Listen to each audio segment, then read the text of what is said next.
মই আপোনালোকক দেখুৱাম ঢেকীয়া শাক। মই ঢেকীয়া শাক কেনেদৰে বনাওঁ তাৰ কাৰণে লৈছোঁ মই ঢেকীয়া শাক এমুঠি লৈছোঁ, বগা সৰিয়হ লৈছোঁ মই 2 চামুচ, পিঁয়াজ লৈছোঁ এটা চাইজিত কৰি, নহৰু লৈছোঁ 9 ফুটা, জলকীয়া লৈছোঁ 4টা, এটা বিলাহী মই মিহি মিহিকৈ কুটি লৈছোঁ ডাঙৰ চাইজৰ, এটা আলু লৈছোঁ মই মিহিকৈ কুটি লৈছোঁ, তাৰ লগতে মাছ দিম, মাছ লৈছোঁ 3টা। শাকখিনি ইয়াতে মই কুটি লৈছোঁ এনেকৈ ইমানটো দি কাটিছোঁ।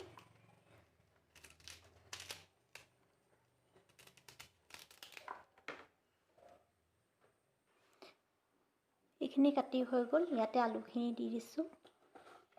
এইখিনি আগতীয়াকৈ মই ভাজি ল'ম, ভাজি পেলাই আকৌ থৈ ল'ম। এতিয়া মই কেৰাহীটো বহাই দিম, ইয়াতে গৰম হ'বলৈ দিছোঁ। গৰম হ'ল, এতিয়া ইয়াত তেল অলপ বাকি দিছোঁ ঢেকীয়াখিনি আগতীয়াকৈ ভাজি ল'বৰ কাৰণে। কেৰাহীটো গৰম হ'ল, এতিয়া ঢেকীয়াখিনি দি দিম ইয়াতে।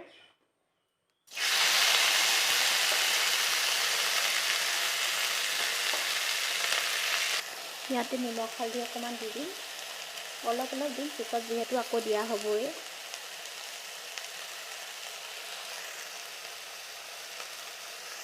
আগতীয়াকৈ অলপ ভাজি ল'লে টেষ্টটো তেতিয়া বেছি ভাল হয়, সেইটো কাৰণে আকৌ আগতীয়াকৈ ভাজি লৈছোঁ অলপ। মই ঢেকীয়া গোন্ধটো বহুত ভাল পাওঁ, আপোনালোকে কোনে কোনে ভাল পায় ঢেকীয়া গোন্ধটো কমেণ্ট বক্সত জনাবচোন। মোৰ বিৰাটেই ভাল লাগে ঢেকীয়া গোন্ধটো, বহুত ভাল লাগে মোৰ। হৈ গ'ল, তাৰপিছত এতিয়া বিলাহীখিনি আকৌ এবাৰ ভাজি ল'ম। বিলাহীখিনিও আগত এবাৰ ভাজি ল'ব লাগিব। বিলাহীখিনি অকণমান ভাজি লৈছোঁ, এইখিনি অলপ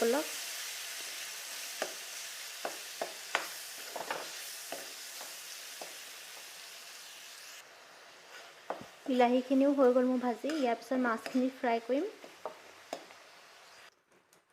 এতিয়া মাছখিনি এটা এটা দি গৈছোঁ।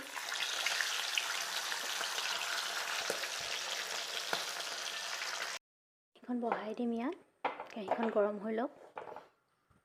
কেৰাহীখন গৰম হৈ গ'ল, এতিয়া অইল অলপ দি দিম ইয়াতে। এতিয়া ইয়াত সৰিয়হ পিচাখিনি দি দিম।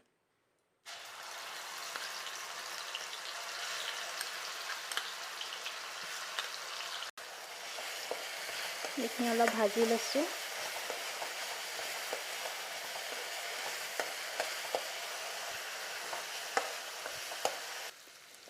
ইয়াত অলপ হালধি দি দিছোঁ, এতিয়া অলপ দিম যিহেতু আগত দিয়া আছেই যে। ইয়াত অলপ নিমখ দি দিছোঁ। আগত ভাজি থোৱা ঢেকীয়া আৰু বিলাহীখিনি দি দিছোঁ এইখিনি। এতিয়া এইখিনি অলপ টাইম ভাজিম।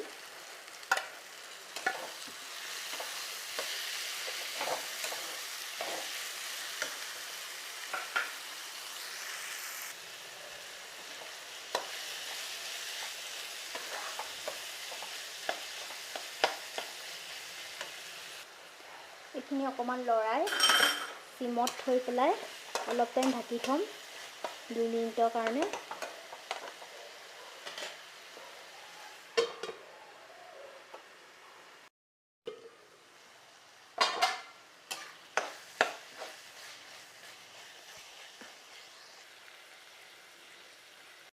পানী দি দিছোঁ, তাৰপিছত মই 10 মিনিটৰ কাৰণে এইখিনি ঢাকি থৈ দিম উতলখিনি অহাৰ পিছতে।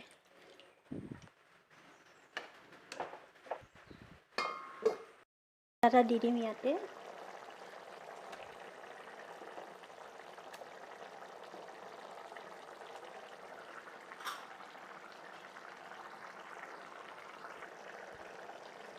আকৌ 10 মিনিটৰ কাৰণে মই অলপ টাইম থ'ম, তাৰপিছত এইখিনি মোৰ হৈ যাব আৰু। এইখিনি এতিয়া মোৰ হৈ গ'ল। এইখিনি এতিয়াই ভাল লাগে, আপোনালোকেও খাব, বহুত ধুনীয়া হয় খাবলৈ, বহুত টেষ্টি হয় ঢেকীয়াটো এনেকৈ বনালে।